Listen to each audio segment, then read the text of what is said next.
Vamos a comenzar haciendo una preguntita sobre la tareita que teníamos pendiente. Había tres preguntas para contestar. Em, ¿Cuáles son las tres presuposiciones erróneas que asumen aquellos que se han volcado hacia la psicología para tratar con los problemas del alma? Si alguno puede contestar una, por lo menos. Una de las tres presuposiciones, con tus palabras, como sea. No hace falta que sea literal. Vamos. Claro. Sí, exactamente. Esa sería la segunda presuposición, ¿no? Hacer de los dos campos uno solo. Y por eso ellos decían, es mejor tomar los dos, lo mejor de los dos mundos, tanto de la psicología como de la Biblia. Otra presuposición.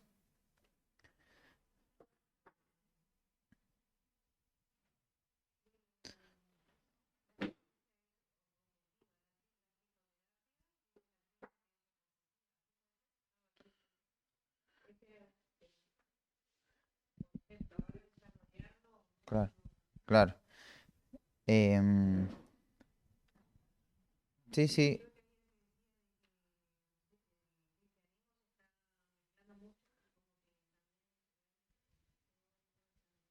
Ujú. Sí, sí, ese es el concepto también que hablaba Eli y ese es el peligro, ¿no? de estos días. Se toma la psicología como una herramienta más. ¿Y alguna otra aclaración? ¿Alguna otra presuposición? ¿Con tus palabras?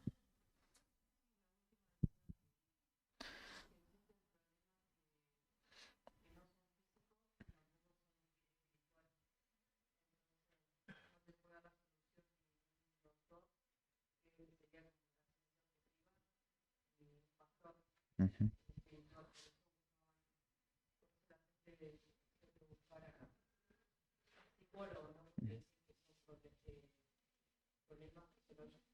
Claro. Sí, hay un problema que eso es clave entenderlo, porque ellos van a decir que hay un problema que es físico, entonces un médico los trata. Hay un problema que es espiritual, entonces un pastor lo trata. Pero hay problemas que son mentales, que los tiene que tratar un psicólogo.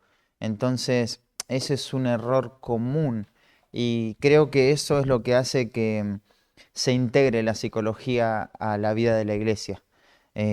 Y ese es uno de los errores más comunes y peligrosos que podemos reconocer. Pero bueno, hoy vamos a seguir avanzando en lo que es este curso de consejería. Vamos a abordar o comenzar un nuevo tema. Ya vimos lo que es la definición. Si quieren sentarse un poquito más adelante, sería mejor. Así podemos participar un poquito más. Total, está todo libre. Un poquito más para adelante, más para adelante, más para adelante. Sí, exactamente. Entonces, em, podemos, perdón, dijimos que comenzamos definiendo la consejería bíblica de lo que no es la consejería bíblica. Empezamos diciendo, bueno, la psicología bíblica no es esto, no es algo que se le da solamente a especialistas, no es un ministerio para expertos. No tenemos que hacer una diferencia con el discipulado, pero después definimos lo que sí es la consejería bíblica, lo que involucra y qué clase de consejería vamos a tener. Y es una consejería neutética. Vimos lo que es la definición de ese concepto y la última clase Marcos nos estuvo afirmando sobre por qué decimos que es bíblica nuestra consejería bíblica, ya que hay muchos que dicen lo mismo pero no se entiende todo lo mismo cuando empezás a profundizar en la raíz de lo que cada uno está diciendo. Teniendo ya en mente lo que es la consejería, nosotros hablamos de que se requiere consejería neutética porque entendemos que algo no va bien y tiene que ser cambiado, confrontado. Ese es el primer principio, ¿no? Del concepto de consejería neutética. Y hoy lo que vamos a ver justamente es el proceso bíblico del cambio. el proceso bíblico del cambio. ¿Cómo se transforma una persona? ¿Cómo cambia? ¿Cómo progresa en su vida espiritual una persona? Esto tiene que ver con la santificación progresiva. Lo que vamos a ver básicamente es eso, es la santificación progresiva. Antes de comenzar y meternos de lleno con este tema, quería mostrarte en forma general 3 modelos de santificación que por lo general se enseña o se promueve, y quizás si leíste un libro podés notar que bajo de la superficie está presente alguno de estos 3 modelos. El primer modelo es el modelo de Wesley. ¿Alguno escuchó acerca de ese nombre? Juan Wesley, un pastor de la iglesia metodista, un hombre que predicó el evangelio con fidelidad, pero tenía algunos conceptos errados en cuanto a la santificación. Y él va a presentar un modelo de santificación. Y lo vamos a ilustrar a este modelo de la siguiente manera. Él sitúa al cristiano en el momento de la conversión y después su vida empieza a tener derrotas y victorias, hasta que llega un momento en que él alcanza una santificación completa, semejanza a Cristo, y después va al cielo. Te lo ilustro de esa manera. Él decía lo siguiente: él creía en la perfección cristiana, también conocida como entera santificación. Este es el modelo que ilustra su teología, o podríamos ponerlo también, en lugar de una línea recta, una línea ascendente también, levemente ascendente. Pero básicamente esto es lo que propone el sistema, el modelo de Wesley en la santificación. Claro, él toma algunos textos y quiero resumirte en forma sencilla lo que este modelo propone. Él dice que el proceso de santificación comienza en la conversión y la regeneración, pero existe un momento crítico en la vida del cristiano donde se logra una experiencia de amor perfecto por Dios y un sometimiento total a su palabra y su voluntad. O sea, comienza definiendo bien, ¿no? Porque la santificación, el proceso de santificación comienza en la conversión. Pero lo que es confuso es esta parte. Existe un momento crítico en la vida del cristiano donde se logra esa experiencia de amor perfecto por Dios y un sometimiento total a su voluntad. Él, cuando habla de una santificación o una perfección cristiana, no se refiere a la perfección absoluta, ¿no? Sino que lo que él entiende, que el creyente puede tener una perfección en esta tierra de esta manera: es sin pecar intencionalmente. O sea, él puede decir, no es una santificación absoluta en el sentido de que quizá estoy cometiendo algún pecado que soy inconsciente de ese pecado. No es un pecado de comisión, sino, bueno, omití algo, no supe ver algo y pequé. Pero se mantiene eso en este nivel. Se mantiene en este nivel.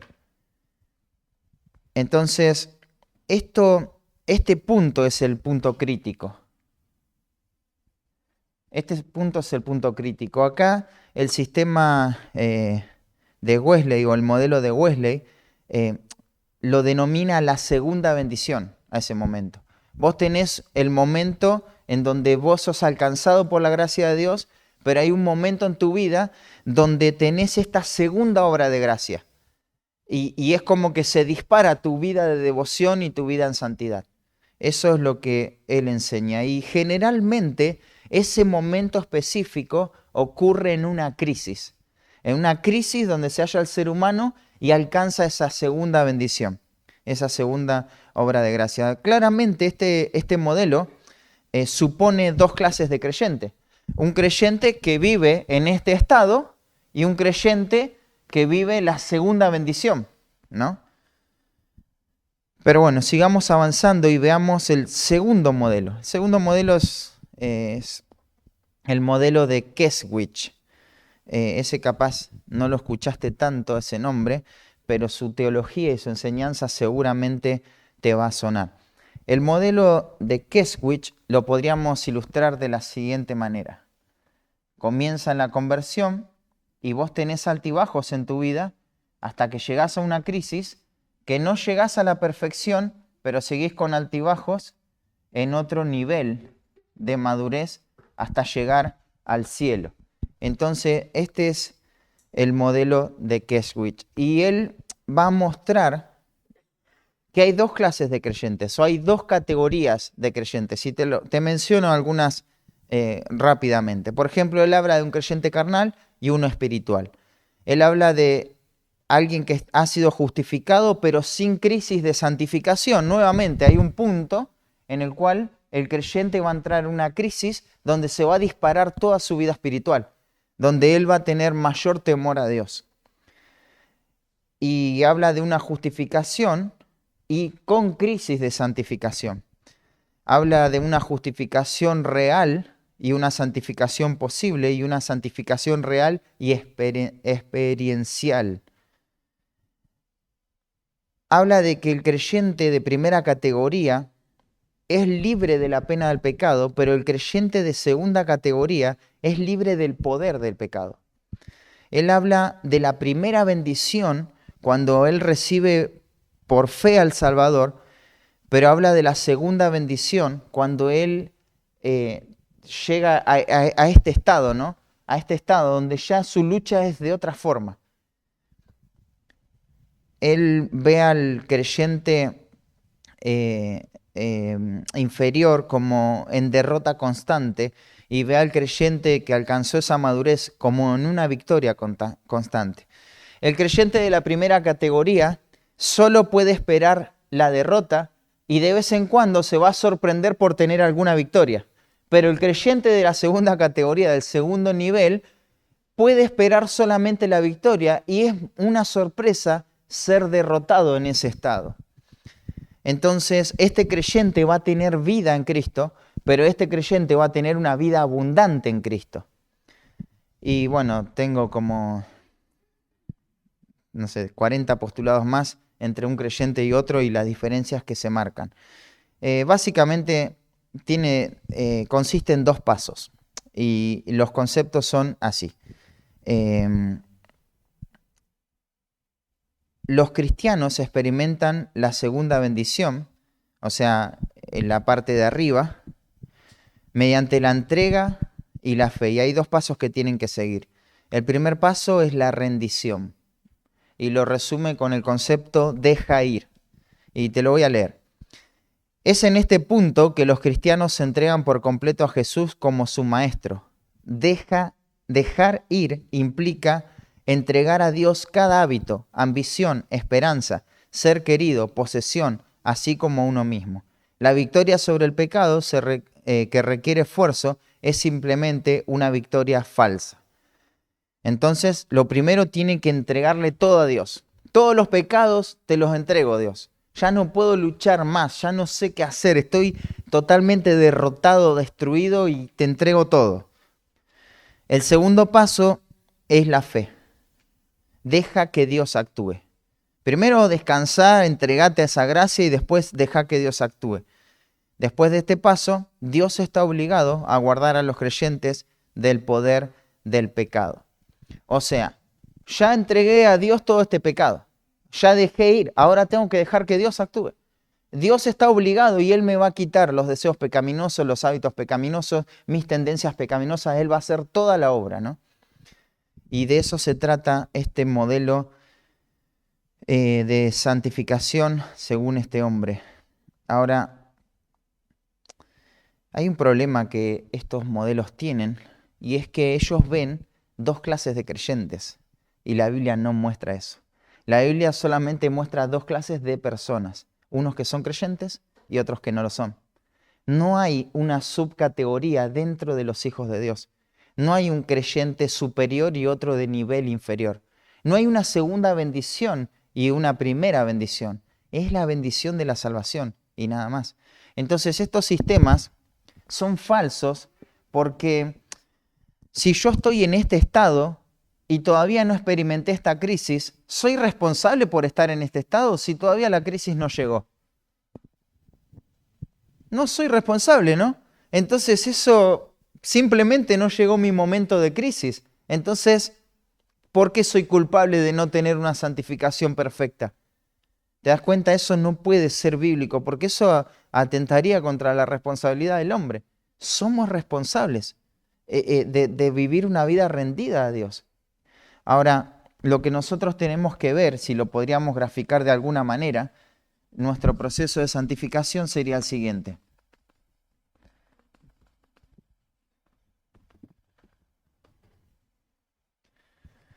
Nosotros creímos en Cristo el día de nuestra conversión y para llegar al cielo tenemos un proceso de santificación en la cual vamos ascendiendo y nunca jamás dejamos de luchar en esta vida hasta que llegamos a la eternidad. Así es como la Escritura presenta el proceso de santificación. Esto es la santificación en el Hijo de Dios. No hay otra forma, ¿no? Todos los creyentes en este punto fueron justificados. Y todo el proceso de su vida va a ser un proceso de santificación.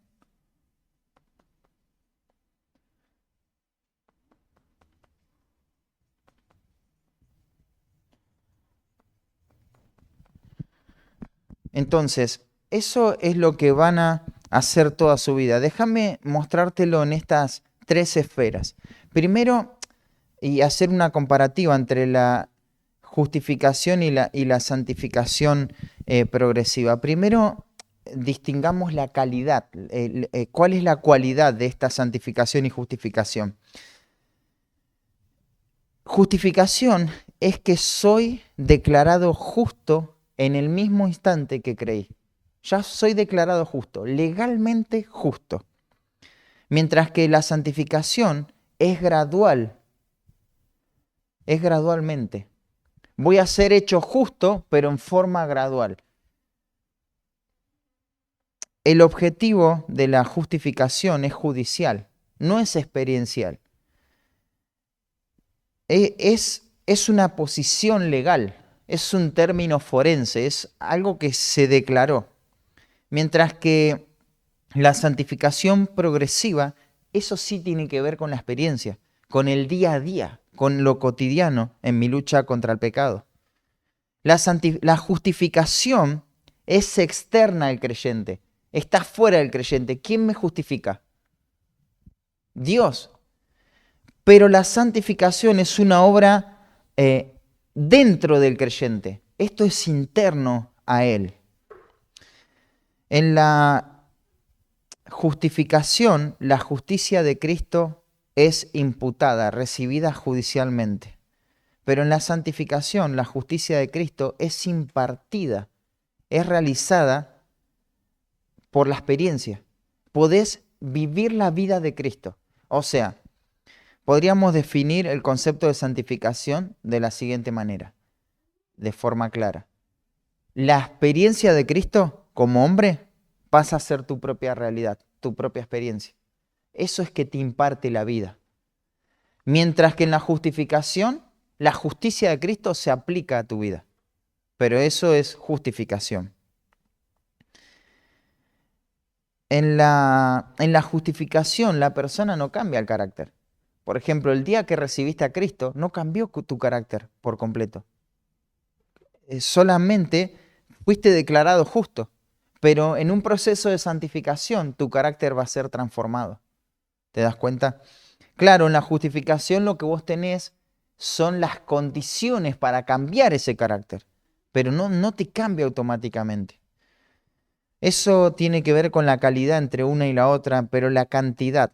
Por ejemplo, todos los creyentes comparten la misma posición legal en la justificación. Todos los creyentes son justificados de la misma manera. No hay un creyente que sea más justificado que otro. Todos. Todos son de la misma manera, en cantidad. Sin embargo, en la santificación, no todos son santificados porque están en diferentes etapas de crecimiento. Y eso tiene que ver a veces con el tiempo, ¿no? O sea, tenés un año de creyente, 2 meses de creyente o 15 años de creyente, y si fuiste intencional en tu lucha contra el pecado, vas a estar en otra etapa en tu madurez. Entonces vas a ir creciendo más y más. Pero también en la duración. Por ejemplo, mirá la diferencia entre la duración de la justificación y la duración de la santificación. ¿Cuánto dura en esta vida la justificación? Un segundo, ¿no? O sea, fuiste declarado en el momento, es un acto, una acción. O sea, directamente se baja el martillo declarado justo. Listo, es un momento, un evento. Pero la santificación, ¿cuánto dura? Toda la vida, toda la vida. Y no hay una segunda experiencia, no hay un nivel más alto dentro del cristianismo, sino que es su identidad, ¿no? Ahora, lo que tenemos que entender y tenemos que afirmar este modelo de santificación progresiva como bíblico, porque si nosotros tomamos los otros modelos, vamos a quedarnos cortos en la lucha contra el pecado. Porque este modelo lo que exige es que vivamos conforme a nuestra identidad.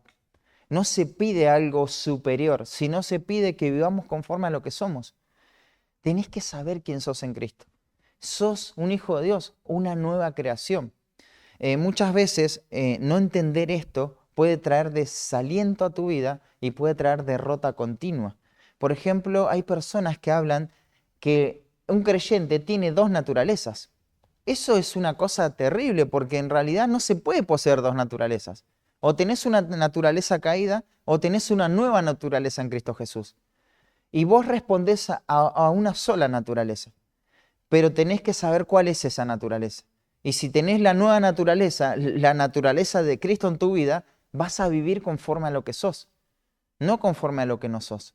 Entonces, y eso es lo que hace justicia con este modelo, a su vez. Solamente afirmarte en tu identidad. Eso va a dar victoria sobre el pecado. Pero bueno, eso era a modo introductorio, como para que tengan en mente, hay mucha literatura popular que no manejan este sistema de santificación, sino que manejan los otros dos. Hay otros más también, pero estos son los tres más conocidos. Y es peligroso para nuestra vida, ¿no? Porque quita nuestra responsabilidad, nos quita lo que realmente somos y nos hace pensar, bueno, hay creyentes que están en otro nivel, en otra esfera. Y no, no es así, ¿no? Sino que simplemente van obedeciendo y respondiendo a lo que son, a su naturaleza, a su nueva naturaleza. Pero vamos a ver 2 puntos en esta mañana, a ver si son 2. Sí, son 2 puntos, pero con 1.000.000 de subpuntos. En forma introductoria, en lo que es el proceso del cambio. Proceso del cambio le llamamos santificación progresiva, ¿no? Dicho de otra manera. Bueno, ¿alguna pregunta sobre estos gráficos, esto que le estoy mostrando?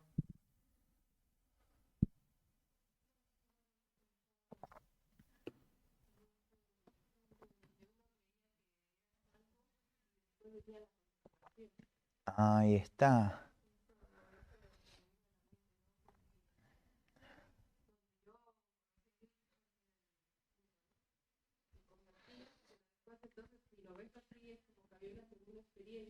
Claro.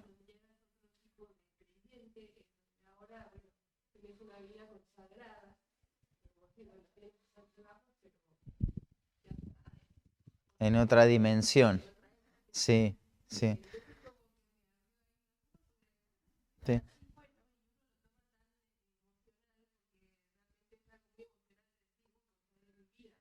Ujú, ujú, ujú. Claro, claro.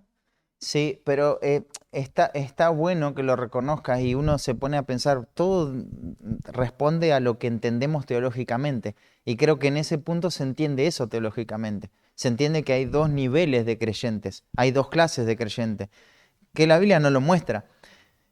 Sin embargo, uno puede no agarrar y decir, bueno, no, eso que hizo Rebe, eh, no tenía ningún valor. Sí, tenía un valor, tenía el valor de tu salvación, porque, no sé, un mes después, un mes antes habías conocido al Señor y entendió que tenía que consagrar su vida a Dios, así que era todo obediencia.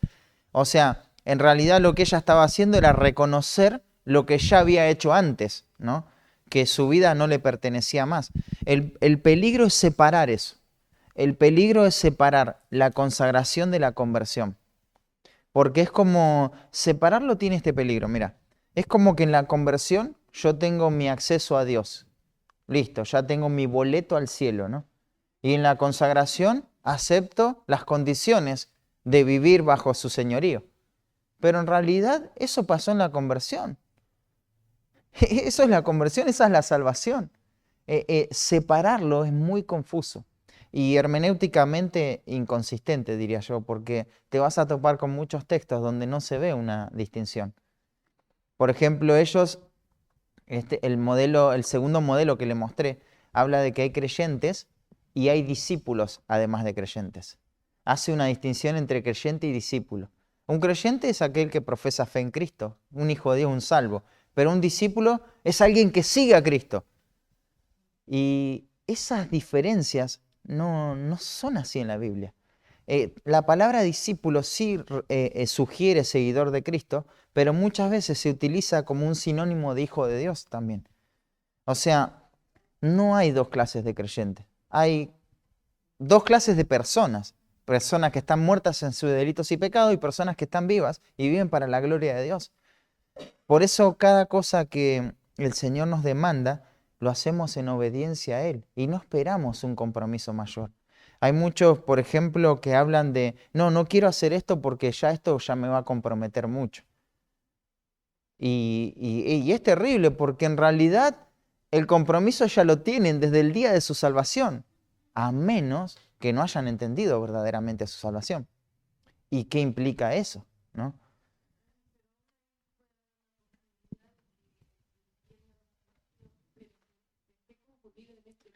Exacto.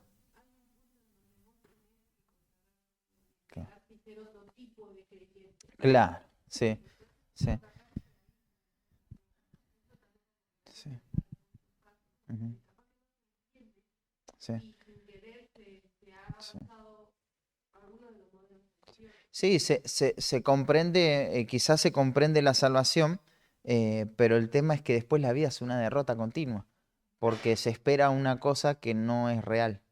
O sea, hay una base teológica errada. Entonces, el punto es la santificación. ¿Cómo va a cambiar un creyente si no entiende ese punto, ¿no? Y bueno, es un ejemplo más el que Rebe mencionaba, pero quizá ese ejemplo sería lo menor, lo menos dañino. Créanme que hay otras cuestiones que van más allá, van más allá y la verdad hacen demasiado daño. Pero bueno, ¿alguna otra cosa? Reina. Sí, Nadia y Reina.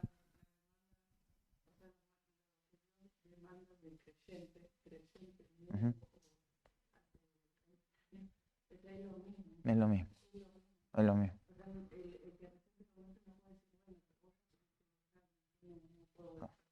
Claro. Capaz en su entendimiento no lo ve ahora, pero ya tiene que aceptar que lo que Dios dice es porque Él es el Señor. Por ejemplo, una diferencia que hacía es en que unos reciben a Jesús, a Cristo como Salvador, mientras que en la segunda experiencia lo aceptás como tu Señor, como el Señor de tu vida. Pero en realidad no podés hacer esa distinción porque la Biblia no la marca. Es el Señor y es el Salvador, es las dos cosas, juntas. No, yo acepto esto de vos nada más, Dios, pero esto todavía no lo acepto porque todavía no quiero. O sea, entonces no acepto nada. O acepto una cosa o no acepto nada, ¿no? Reina.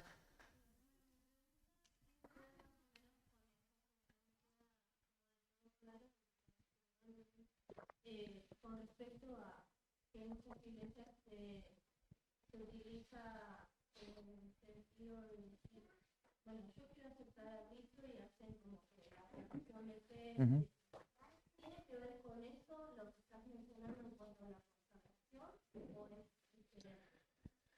Em, bueno, hay varias definiciones que podríamos decir en cuanto a aceptar a Cristo. En realidad, em, no sé bien todos los contextos cómo lo manejan. eh, el que hablaba Rebe hace un momento, se predica el Evangelio con claridad, recibir a Cristo sería algo legítimo. Después vos te das cuenta cómo en realidad deberías articular mejor esa idea de recibir a Cristo o aceptar a Cristo, a ver si es tal cual como a veces lo decimos nosotros, o que Cristo nos alcanzó por su gracia, que eso sería mucho más acertado.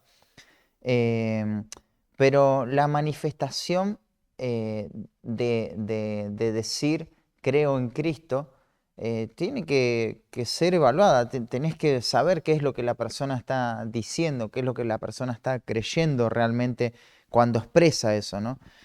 Vos hablas con una persona de la Iglesia Universal y te habla de arrepentirte del pecado, te habla de recibir a Cristo y te habla de confesar a Cristo.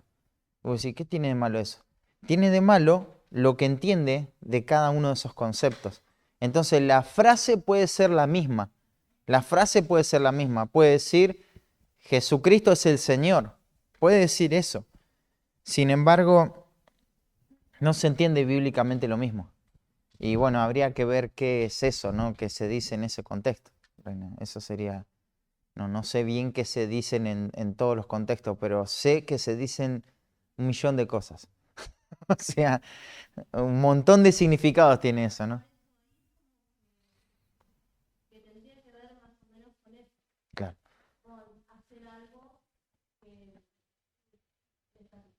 claro.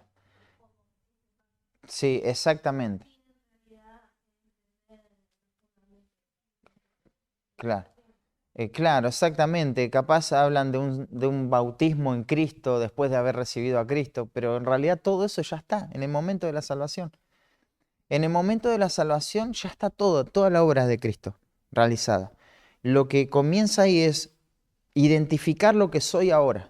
Ahora tengo que trabajar y conocer qué soy ahora, conocer mi identidad, qué es lo que me define a mí como persona ahora. Y no tengo que ir a la psicología o a la historia de mi vida, tengo que ir a la escritura para saber lo que ahora me define. Ahora tengo una nueva identidad. ¿Y para qué quiero saber mi identidad? Para saber cómo tengo que vivir, porque tengo que vivir conforme a lo que soy. Y entonces ahí es donde la vida del creyente va tomando otra dirección y vas avanzando en una santificación progresiva. Eso no significa que nunca vas a caer. Fíjate que no te dice una línea derecha. Va a haber altibajos. Va a haber altibajos. Y cada vez que, que estés más cerca o más expuesto a la verdad, más va a caer la carga en tu corazón de todo lo que te falta. Así que no es una mala señal que creas que cuán lejos estoy. Cada vez que escucho la palabra me siento más humillado. Eso es la verdadera santificación. Ahora, si cada vez que escuchás la predicación, cada vez que escuchás los textos, todo eso, mirá qué bien, yo hago todo bien, ahí no está pasando nada en tu corazón. Porque la luz, ¿qué hace? Te va a exponer. No vas a ver tu maldad, no vas a ver tu suciedad, a menos que se prenda una luz y lo puedas ver. Bueno, la palabra es lo que alumbra, ¿no? Y eso es lo que, sin lugar a dudas, da esa claridad. ¿Les parece si avanzamos un poquito más? Si no están de acuerdo, igual, avanzamos. Vamos a ver por qué como hijos de Dios necesitamos crecer, por qué se necesita este proceso de santificación. ¿Acaso Dios no creó al hombre en una inocencia? Sí, lo creó, pero el hombre fracasó, cayó, salud. Y vamos a ver una vista panorámica entonces de algunos conceptos. Primero, vista panorámica del problema del pecado, origen y progresión y su efecto en la adoración. Todo eso vamos a ver, pero lo vamos a ver rapidísimo. Si estás anotando, te lo digo más lento. Vista panorámica del problema del pecado, entre paréntesis, origen y progresión, cerrar paréntesis, y su efecto en la adoración. El pecado trae un problema en la adoración. Ya lo vamos a ver. Pero comencemos con su inicio. Ahí, si tenés tu Biblia, acompáñame a Génesis capítulo 3. Acá comienza el pecado. Este es el origen del pecado.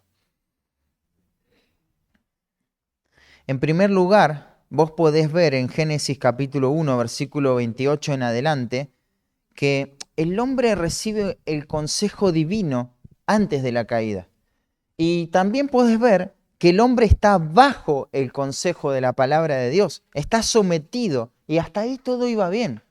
De hecho, cuando vos ves a Adán y a Eva en su primer encuentro, vos ves al ser humano en armonía. Ahí no hay ningún problema. Ahí hay solamente gratitud a Dios por lo que ahora se está viendo. Y el hombre, de hecho, no ve en la mujer a alguien ajeno a él, sino que ve a alguien integral a él, alguien que es parte de su ser, parte de su vida. Y esa comunión, ese compañerismo solamente puede ser posible teniendo una correcta relación con Dios. Cuando el hombre tenía una correcta relación con Dios en obediencia a su palabra, entonces sus relaciones con los iguales era perfecta. Por lo tanto, nadie que no esté de acuerdo con Dios puede estar de acuerdo entre sí con otras personas, en el sentido más estricto de la palabra. Nos podemos poner de acuerdo sobre lo que vamos a comer, a dónde vamos a ir de vacaciones, pero no nos podemos poner de acuerdo sobre la esencia de lo que es la vida y el valor que eso tiene, ¿no? Entonces el hombre estaba subordinado, sometido a la palabra de Dios. Pero en un momento el hombre va a despreciar el consejo divino para seguir el consejo diabólico. Acá empieza la guerra de las palabras también. Los conflictos, las discusiones que estamos expuestos en nuestro diario vivir, en la esfera de la familia, en el trabajo, toda discusión que vos veas o que vos participes, tenés que darle su origen acá. Acá comienza toda discusión, toda pelea, y es donde empieza la serpiente a hablar. Pero la serpiente era astuta más que todos los animales del campo que Jehová había hecho, la cual dijo a la mujer: ¿con que Dios os ha dicho, no comáis de todo árbol del huerto? Lo que está haciendo la serpiente acá es poniendo dudas sobre la palabra de Dios y sobre lo que Dios dijo. Con que Dios dijo no comáis de todo árbol del huerto, entonces eso hace pensar a la mujer, ¿qué es lo que Dios dijo? Porque ¿será que Dios dijo esto? Entonces vemos ahora la distorsión. Fíjate, y la mujer respondió a la serpiente: del fruto de los árboles del huerto podemos comer, pero del árbol que está en medio del huerto, dijo Dios, no comerás de él, eso está bien, ni le tocaréis. Eso no está, eso no es lo que dijo Dios, ¿no? Ya ahora se distorsiona, se le agrega algo a la escritura. No comas de él, ni le toques, dijo la mujer. Entonces ves la duda hacia la palabra de Dios, cómo se distorsiona la palabra de Dios, pero ahora mira lo que hace el diablo. Entonces la serpiente dijo a la mujer: no moriréis. Está negando la palabra de Dios. No moriréis, dijo, ¿no? Y qué mentira más descarada, ¿no? Hoy nos podemos dar cuenta de esa realidad cuando vemos y pasamos por el barrio Quinta Avenida y un cementerio. Entrás ahí y siempre digo lo mismo y pienso lo mismo y me impacta lo mismo. Cada vez que entro a un cementerio digo, qué verdad lo que Dios dice, qué mentira lo que el diablo dice. No tengo que olvidarme nunca de eso. Todo lo que Dios dice es verdad. El diablo dijo no moriréis, pero Dios, ¿qué había dicho? Van a morir. Si comen de ese árbol van a morir. Y el diablo dijo, no moriréis. ¿Qué se cumplió? Lo que Dios dijo. Dios es un Dios verdadero y el diablo siempre miente.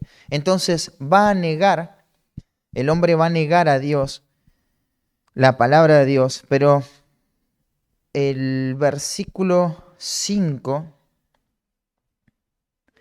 sino que sabe Dios que el día que comáis de él serán abiertos vuestros ojos y seréis como Dios, sabiendo el bien y el mal. Sabe Dios. ¿Qué está haciendo el diablo? Lo está acusando a Dios.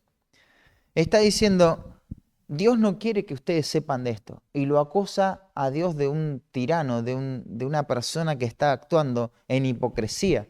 En realidad Dios sabe todo el beneficio que esto va a traer para sus vidas y no lo quiere. no se los quiere dar. Esas son las mismas mentiras que trae el diablo a nuestra mente, a nuestro corazón. Esas son las mismas mentiras que promueve el mundo también, ¿no? Duda hacia Dios, distorsiona la palabra de Dios, negación de lo que Dios dice y acusación. Dios no quiere lo mejor para vos. Es una vida pero miserable la que vas a tener si te sometes a Dios.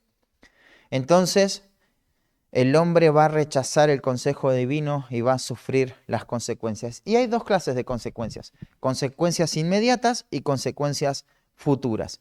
Consecuencias inmediatas es que el hombre murió espiritualmente. Muerte, tenemos que entenderlo en un sentido más básico. Significa separación, ¿no? Cuando se muere alguien, vos estás lamentándote porque ¿qué se produce ahí? Una separación. Vos estás separado de esa persona. No la vas a poder ver. Entonces te separás de esa persona y eso causa dolor. Pero la muerte tiene que ver con lo espiritual. El hombre disfrutaba de una comunión directa con Dios. De hecho, Dios se paseaba, Dios estaba en comunión con el hombre. Sin embargo, ahora el hombre muere. Claro, no muere inmediatamente de forma física, pero sí de forma espiritual. ¿Y cómo lo podemos ver? Porque ellos se van a esconder, se van a alejar, van a querer huir de la presencia de Dios. Y antes no se había visto esto, ¿no? El versículo 7 dice que sintieron vergüenza. El versículo 7 dice también que taparon su vergüenza. El versículo 8 dice que se escondieron de Dios. El versículo 9 al 11, fíjate, dice, mas Jehová Dios llamó al hombre y le dijo, ¿dónde estás tú? Y él respondió, oí tu voz en el huerto y tuve miedo porque estaba desnudo y me escondí. Y Dios le dijo, ¿quién te enseñó que estabas desnudo? ¿Has comido del árbol que yo te mandé no comieses? Y él respondió, la mujer que me diste por compañera me dio del árbol y yo comí. Bueno, fíjate lo que hace el hombre en esos dos versículos. Lo que hace es lo que no debería estar haciendo. ¿Qué es lo único que se espera del hombre cuando el hombre se presenta ahora delante de Dios? Confesá lo que hiciste. Y empieza, no, tuve miedo, me escondí, tenía vergüenza, porque estaba desnudo. Y después, ¿quién te enseñó? Bueno, la mujer y esto. ¿Qué está evadiendo? Su pecado, su confesión. Y este es el patrón que viene como consecuencia inmediata a la caída del hombre. Va a evadir su confesión. Versículo 12 y 13, lo que todo ser humano hace. Se justifica, se victimiza y culpa a Dios. Se justifica, se victimiza y culpa a Dios. Ahora, como consecuencia del pecado, va a haber dolor, va a haber fatiga, va a haber rivalidades y va a haber improductividad. Dolor, la mujer va a concebir con dolor, va a haber fatiga en el trabajo, va a haber rivalidades, ahora el hombre y la mujer no va a ser como en el principio, va a haber rivalidades, va a haber improductividad con el sudor de su frente porque ahora va a haber espinos. Y te das cuenta de todas las consecuencias inmediatas. Entonces, muerte espiritual, sentir vergüenza, tapar la vergüenza, esconderse de Dios, evadir la confesión, justificarse, victimizarse, culpar a Dios, dolor, fatiga, rivalidades, improductividad. Y consecuencias futuras, ahora que el hombre está muerto espiritualmente, va a afirmar que le ha fallado a Dios muriendo física y eternamente. Va a morir física y eternamente. A partir de ahí, todos los seres humanos empezaron a experimentar la muerte. Y claro, la muerte no es algo bueno, ¿no? Dios no hizo al ser humano para morir, sino para vivir. Por eso la muerte nos afecta tanto, por eso hay temor a la muerte y por eso todo lo que la muerte conlleva. Pero ese es el inicio del problema del pecado. Ahora, ¿cuál es la vigencia del problema del pecado? Fíjate ahí en Génesis también, lo puedes ver. El problema del pecado siguió vigente, no terminó en Adán y Eva, sino que pasó a la siguiente generación. ¿Qué pasó con Caín y Abel? Caín, ¿quién fue el primer ser humano que existió nacido de mujer? Caín, ¿no? ¿Quién fue el primer homicida? Caín. El primer hombre que nació de mujer en la tierra ya fue un asesino. Tremendo. ¿Ves que la vigencia fue inmediata también? Si vos vas a otro tiempo, a otro trato de Dios con su pueblo para mostrar su fracaso, tenés que ir cuando ellos eligen a un rey. Ahora ellos quieren ser como las demás naciones y eligen a Saúl como rey. Un rey conforme a su corazón. El primer rey de Israel también fracasó. El pecado se hizo vigente y patente en él, ¿no? Y en Romanos capítulo 3, versículo 9 al 23, estuvimos estudiando con los hombres este viernes, vemos la culpabilidad humana. La culpabilidad humana que comienza desde una perspectiva judicial, culpable, legalmente culpable. El veredicto final, culpable, el hombre es culpable. Si lo mirás desde el punto de vista médico, el hombre está muerto, sepulcro abierto su garganta. O sea, y si lo mirás desde el punto de vista histórico, el hombre es un miserable, desventurado, y no hay temor de Dios delante de sus ojos. Y eso se cumple en toda la humanidad, ¿no? Pero si vos mirás la actualidad, porque uno describe esto, pero si lo mirás desde el punto de vista actual, fíjate ahí en 2 de Timoteo capítulo 3.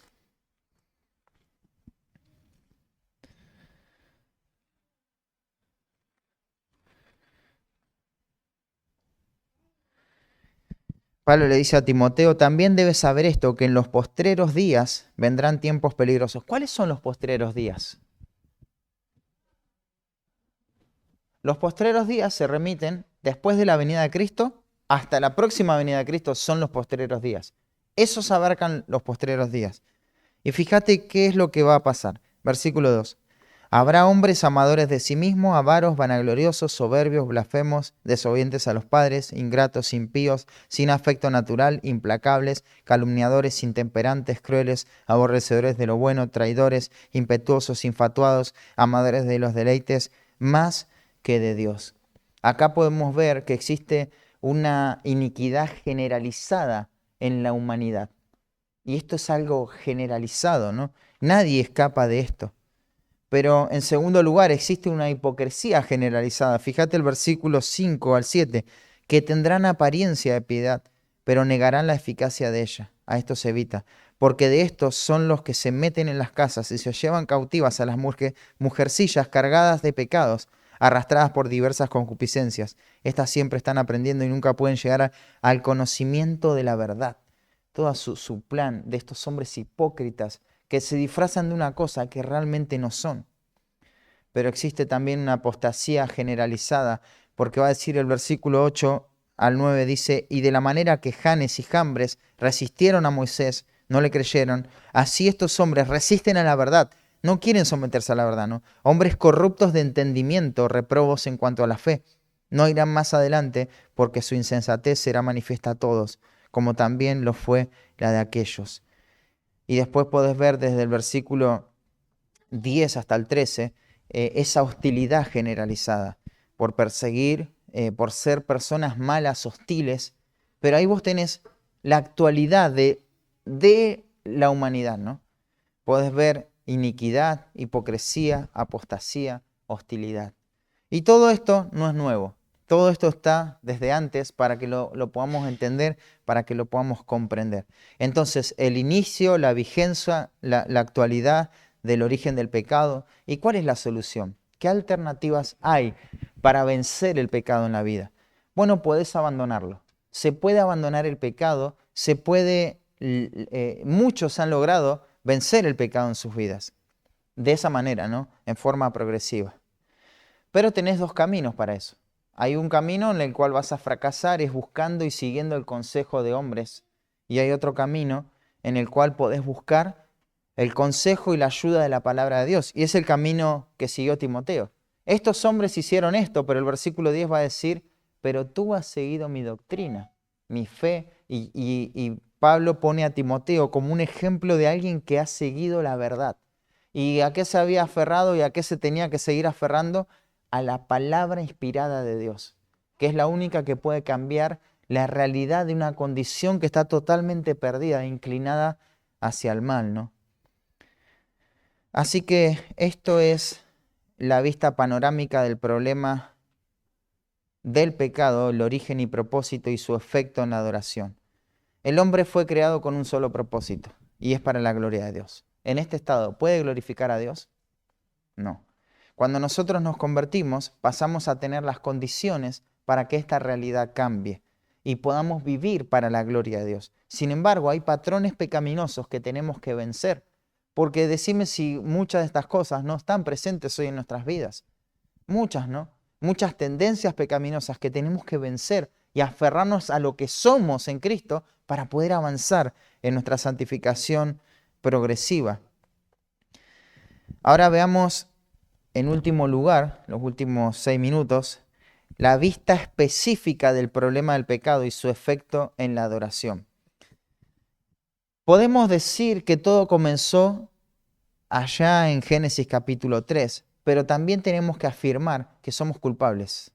Porque sería fácil mirar al pasado y decir, bueno, la verdad que si Adán hubiese hecho lo bueno, yo estaría bien. Al final estoy mal porque Adán hizo lo malo, así que la culpa no es mía. En última instancia, la culpa es de Adán. Sin embargo, Dios va a decir que todo pensamiento del corazón del hombre es continua solamente el mal. Que del corazón del hombre es de donde salen los malos pensamientos. Y eso es lo que ensucia al hombre. No es el contexto que te hace pecar. El contexto lo único que hace es expone el pecado que ya tengo. Y muchas veces ponemos el ejemplo, ¿no? Nadie me hace enojar. Nadie jamás me hace enojar. Soy yo que me enojo porque el enojo está en mi corazón. Es como que lo único que hacen las personas a las que yo digo que me hacen enojar es destapan lo que hay en mi corazón y se ve el enojo. Pero no es el contexto, no es el entorno que me hace enojar, sino que es mi propio corazón, que tiene que salir el enojo de ese corazón, ¿no? Entonces el problema del ser humano es el problema del corazón. Eso es en primer lugar. Por creación, cada ser humano, es tremendo esto, ¿no? Porque cada ser humano, a pesar de esto, fue creado para adorar. Y siempre va a buscar adorar. Y eso lo podemos ver claramente en las Escrituras, ¿no? Ahí tengo varias referencias. El domingo que viene les voy a mostrar más en detalle esta parte. Pero siempre estamos adorando algo. Cuando no estamos adorando al Dios vivo y verdadero, hay un ídolo al que estamos adorando. Y lo que tenemos que hacer es, solo por medio de la regeneración, por medio de la conversión, volver a adorar al Creador. Tenemos que ir en esa dirección. Y esto, claro, se tiene que dar una transformación para que nos inclinemos a esta clase de adoración, ¿no? Una transformación que se da en la renovación de nuestra mente, en nuestro corazón. Y la batalla en esta transformación, ¿cuánto va a durar? Toda la vida. Hasta que muramos, hasta que Cristo nos venga a buscar, siempre vamos a estar luchando para quitar los ídolos del corazón. Y solamente te lo voy a mencionar por cuestión de tiempo, pero algunos usos prácticos para que se dé este cambio. Estoy hablando a creyentes, a personas que han sido alcanzadas por la gracia de Dios. Esto no lo puede hacer un inconverso, pero el Hijo de Dios sí puede hacer esto. Bueno, algunos pasos prácticos para que se dé este cambio bíblico. Primero, orá diariamente para que Dios revele los ídolos de tu corazón. Orá todos los días por eso. Salmo 139, 23 y 24 te puede ayudar a orar bíblicamente eso. En segundo lugar, examina la motivación para el cambio bíblico. ¿Qué es lo que te está motivando? Y preguntas con honestidad que nos podemos hacer en este punto, ¿no? En primer lugar, ¿cuáles son mis objetivos? Después, si quieres, te paso esto. ¿Cuáles son mis objetivos, expectativas o intenciones? ¿Qué me produce ansiedad o temor? ¿Qué me hace feliz? ¿Qué me motiva?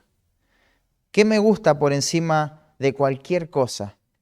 ¿En qué situaciones respondo con ira? ¿Qué derechos creo que me han sido negados? ¿Qué estándar o principio bíblico permite este pensamiento, palabra o acción? En tercer lugar, escribí cómo adora ese ídolo en pensamientos, palabras y acciones. Cuarto lugar, reconoce el ídolo y confiésalo como un pecado de idolatría. Otro punto es, Pedí a Dios que te perdone y pedí perdón a quien forme parte de ese proceso de adoración errónea. Otro punto es estudiar el carácter de Dios para examinar cómo tu visión de Dios está distorsionada. Prepárate para aprender a reemplazar la adoración a ese ídolo o lujuria por una adoración a Dios. Estudia a profundidad el carácter y los atributos de Dios que están directamente relacionados con esta área a cambiar.